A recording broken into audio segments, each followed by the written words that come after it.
നിങ്ങൾ സ്റ്റോക്ക് മാർക്കറ്റിൽ നിക്ഷേപം നടത്തുന്നതിനോ ട്രേഡ് ചെയ്യുന്നതിനോ വേണ്ടി ഡിമാറ്റ് അക്കൗണ്ട് എടുത്തിട്ടുണ്ടെങ്കിൽ അതിൽ നോമിനി ആഡ് ചെയ്യേണ്ട അവസാന തീയതി ഈ മാസം 31 മിക്കവാറും ഡിമാറ്റ് അക്കൗണ്ട് ഓപ്പൺ ചെയ്യുമ്പോൾ തന്നെ നോമിനി ഡീറ്റെയിൽസ് ഒക്കെ കൊടുക്കാറുണ്ട്. ഇത്തരത്തിൽ നോമിനി ഡീറ്റെയിൽസ് കൊടുത്തിട്ടില്ലാത്തവരുടെ ഡിമാറ്റ് അക്കൗണ്ട് ഈ മാസം അവസാനത്തോടെ ഡീആക്റ്റീവ് ആകും. മിക്കവർക്കും ചിലപ്പോൾ കഴിഞ്ഞ മാസത്തോ തന്നെ ഡീആക്റ്റീവ് ആയിട്ടും ഉണ്ടാകും.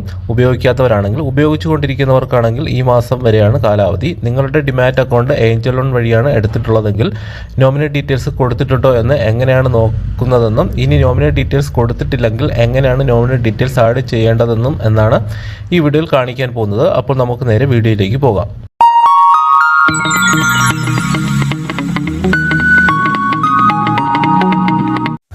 നമ്മുടെ മൊബൈൽ ഫോൺ ഉപയോഗിച്ചിട്ട് ഏഞ്ചൽ വണ്ണിൻ്റെ ആപ്ലിക്കേഷനകത്ത് നോമിനി ഡീറ്റെയിൽസ് ആഡ് ചെയ്യാൻ പറ്റില്ല. അപ്പോൾ നമ്മൾ കമ്പ്യൂട്ടറിൽ ഡെസ്ക്ടോപ്പോ ലാപ്ടോപ്പോ എടുക്കുക, അതിൽ ഗൂഗിൾ ക്രോം പോലുള്ള ഏതെങ്കിലും ഒരു വെബ് ബ്രൗസർ ഓപ്പൺ ചെയ്യുക. അതിനുശേഷം സെർച്ച് ബാറിൽ നമ്മൾ ഏഞ്ചൽ വൺ എന്ന് നമ്മൾ ടൈപ്പ് ചെയ്ത് സെർച്ച് ചെയ്ത് നമ്മൾ ലോഗിൻ ചെയ്യുക. അപ്പോൾ സാധാരണ കമ്പ്യൂട്ടറിലാണ് ലാപ്ടോപ്പിലൊക്കെയാണ് നിങ്ങൾ ട്രേഡ് ചെയ്യുന്നതെങ്കിൽ നിങ്ങൾക്ക് അറിയാമായിരിക്കും. അല്ലെങ്കിൽ ഇതുപോലെ വരും. അതിനുശേഷം നിങ്ങൾ ഗൂഗിളിൽ സെർച്ച് ചെയ്താൽ കാണാൻ പറ്റും. കമ്പ്യൂട്ടറിൽ സെർച്ച് ചെയ്യുക. അതിനുശേഷം ലോഗിൻ എന്ന് പറഞ്ഞ ബട്ടൺ ഒന്ന് ക്ലിക്ക് ചെയ്ത് കൊടുക്കുക. അതിനുശേഷം നമ്മൾ ലോഗിൻ ചെയ്യുക. ലോഗിൻ ചെയ്യുന്നതിന് നമ്മുടെ മൊബൈൽ നമ്പറിൽ ഉപയോഗിക്കുന്ന മൊബൈൽ നമ്പർ നമ്മളവിടെ ടൈപ്പ് ചെയ്ത് കൊടുക്കുക. അതിനുശേഷം പ്രൊസീഡ് എന്ന് പറഞ്ഞ ബട്ടൺ ഒന്ന് ക്ലിക്ക് ചെയ്ത് കൊടുക്കുക. അപ്പോൾ നമ്മുടെ മൊബൈൽ ആപ്ലിക്കേഷനിലാണ് കംപ്ലീറ്റ് കാര്യങ്ങൾ അല്ലെങ്കിൽ കാണിക്കുന്നത്. പക്ഷേ ഈ നോമിനി ഡീറ്റെയിൽസ് ഏഞ്ചൽ വണ്ണിൻ്റെ മൊബൈൽ ആപ്ലിക്കേഷനകത്ത് ചിലർക്ക് കാണിക്കുന്നുണ്ടെന്ന് പറയുന്നത്, എന്നാൽ ഒരുപാട് പേർക്ക് കാണിക്കുന്നില്ല. അപ്പോൾ കമ്പ്യൂട്ടറിലാണെങ്കിൽ എല്ലാവർക്കും കാണിക്കും എന്നുള്ളത് കൊണ്ടാണ് ഞാനിവിടെ കാണിച്ചത്. അപ്പോൾ മൊബൈൽ നമ്പർ ടൈപ്പ് ചെയ്തതിന് ശേഷം ഒരു OTP നമ്മുടെ മൊബൈലിലേക്ക് വരും. അപ്പോൾ ആ OTP നമ്മളിവിടെ ടൈപ്പ് ചെയ്ത് കൊടുക്കുക.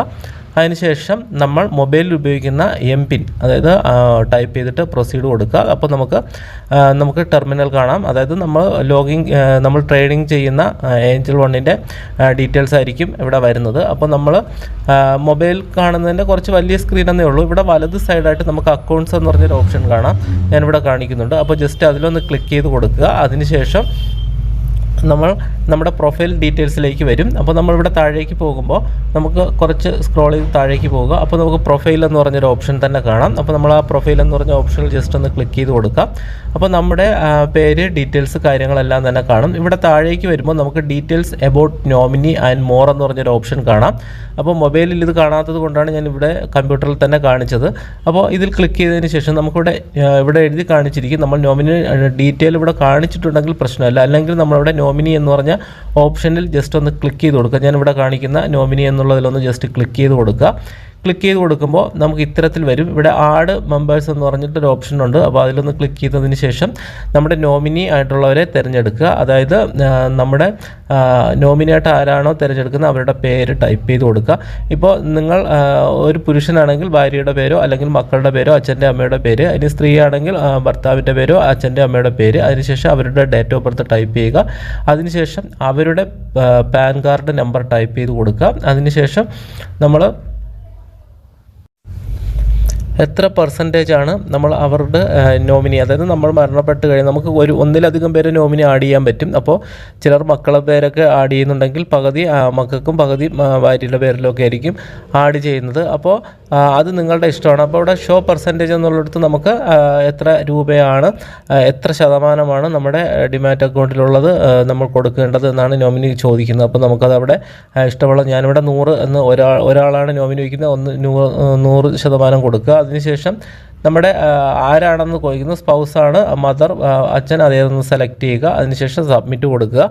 അപ്പോൾ സബ്മിറ്റ് കഴിയുമ്പോൾ ജസ്റ്റ് ഒന്ന് വെയിറ്റ് ചെയ്യുക. അതിനുശേഷം ഡിജിറ്റൽ സിഗ്നേച്ചർ എന്ന് പറഞ്ഞ ഓപ്ഷനിലേക്ക് വരും.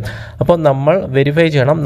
നമ്മൾ കൊടുക്കുന്ന നോമിനി ഡീറ്റെയിൽസ് നമ്മൾ ബാങ്കിലൊക്കെ പോയി അക്കൗണ്ട് ഓപ്പൺ ചെയ്യുമ്പോഴാണെങ്കിൽ നമ്മൾ ഇവിടെ ഒരു ടിക്ക് മാർക്ക് കൊടുക്കുക. അതിനുശേഷം നമ്മൾ ബാങ്കിൽ പോയി ആപ്ലിക്കേഷൻ കൊടുക്കുമ്പോൾ എന്ത് ചെയ്യും, നേരിട്ട് പേപ്പറിൽ ആപ്ലിക്കേഷൻ കൊടുത്തിട്ട് സൈൻ ചെയ്ത് കൊടുക്കില്ലേ, അതുപോലെ നമ്മൾ ഡിജിറ്റലായിട്ട് ഇവിടെ നോമിനിയുടെ ആപ്ലിക്കേഷൻ കൊടുക്കുകയാണ്. അപ്പോൾ നമ്മൾ എന്ത് ചെയ്യണം, നമ്മളൊരു സിഗ്നേച്ചർ വേണം. അതാണ് ഇവിടെ കൊടുക്കുന്നത്, ഡിജിറ്റൽ സിഗ്നേച്ചർ.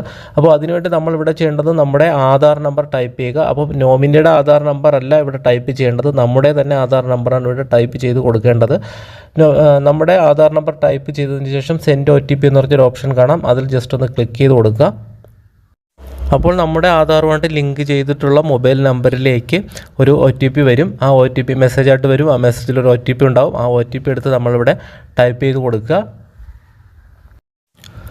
അതിനുശേഷം നമ്മൾ സബ്മിറ്റ് കൊടുക്കുക. ഇത്രയേ ഉള്ളൂ. ജസ്റ്റ് ഒന്ന് വെയിറ്റ് ചെയ്യുക. അപ്പോഴേക്കും നമുക്കൊരു മെസ്സേജ്, ഒരു നോട്ടിഫിക്കേഷൻ ഇവിടെ എഴുതി കാണിക്കും. നമ്മൾ കൊടുത്ത നോമിനേഷൻ അവർ അക്സെപ്റ്റ് ചെയ്തു, റിസീവ് ചെയ്തു. ഇനി 2 ദിവസത്തിനകത്ത് നമ്മളുടെ നോക്കിയിട്ട് അവർ അത് അക്സെപ്റ്റ് ചെയ്യും. അതിനുശേഷം ഇമെയിലും SMS ആയിട്ട് നോട്ടിഫിക്കേഷൻ വരുമെന്നാണ്. അപ്പോൾ ഇത്തരത്തിലാണ് നമ്മൾ ഏഞ്ചൽ ബ്രോക്കിങ്ങിൻ്റെ മൊബൈൽ വഴിയല്ല, ഡിമാറ്റ് അക്കൗണ്ടിൻ്റെ നോമിനി ഡീറ്റെയിൽസ് ആഡ് ചെയ്ത് കൊടുക്കേണ്ടത്. അപ്പോൾ ഈ വീഡിയോ നിങ്ങൾക്ക് എന്തെങ്കിലും സംശയം ഉണ്ടെങ്കിൽ നിങ്ങൾ കമൻറ്റ് ചെയ്യുക. അപ്പോൾ ഇതുപോലെ നോമിനി ഡീറ്റെയിൽസ് നമ്മൾ പിന്നീട് നോക്കിക്കഴിഞ്ഞാൽ അവിടെ നമ്മൾ ആഡ് ചെയ്ത ഡീറ്റെയിൽസ് ആരുടെ പേരാണ് നോമിനിയായിട്ട് ആഡ് ചെയ്തത് അവരുടെ ഡീറ്റെയിൽസ് അവിടെ കാണാനും പറ്റുന്നതാണ്. അപ്പോൾ നിങ്ങൾ നോമിനി ആഡ് ചെയ്തിട്ടുണ്ടെങ്കിൽ ഇത്തരത്തിലായിരിക്കും കാണിക്കുന്നത്. നോമിനി ഡീറ്റെയിൽസ് ആഡ് ചെയ്തതായിട്ട് കാണിക്കും. അപ്പോൾ ഈ വീഡിയോ മറ്റുള്ളവർക്കും ഡിമാറ്റ് അക്കൗണ്ട് ഉള്ളവർക്കൊന്ന് ഷെയർ ചെയ്ത് കൊടുക്കുക.